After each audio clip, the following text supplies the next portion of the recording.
नणदबाईंनी केली खास फरमाईश, त्यांना खायच्या होत्या आंबुसगऱ्या। आंबुसगऱ्या बनवण्यासाठी लागतो आपल्याला भात, तर आपल्याला शिळ्या भाताच्या सुद्धा आंबुसगऱ्या बनवता येतात। तर इथं शिळा भात नसल्याकारणाने मी छान भात बनवून घेतला। भात बनवून झाल्यानंतर त्या भातामध्ये आपल्याला दही टाकून रात्रभर त्याला तसंच आंबवून घ्यायचं आहे।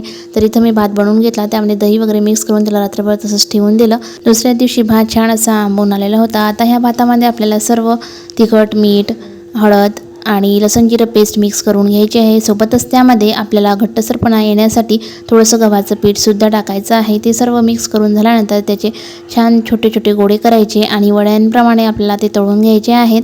तर नणदबाईंना ही रेसिपी जी आहे ती खूपच जास्त आवडते, त्यामुळे त्यांनी गरमागरमच ज्या आंबुसगऱ्या आहेत त्या खायला सुरुवात केली। माझं इकडे गरम गरम तळणं चालू होतं आणि त्यांच्या ती जे आंबुसगरी होती ते खाणं चालू होतं। तर छान प्रकारे त्यांनी आधी टेस्ट करून घेतले आणि त्यानंतर मग आता सर्व ताट वगैरे सजवून नंतर त्या बसलेल्या आहेत रसासोबत आता आंबुसगरी एन्जॉय करायला।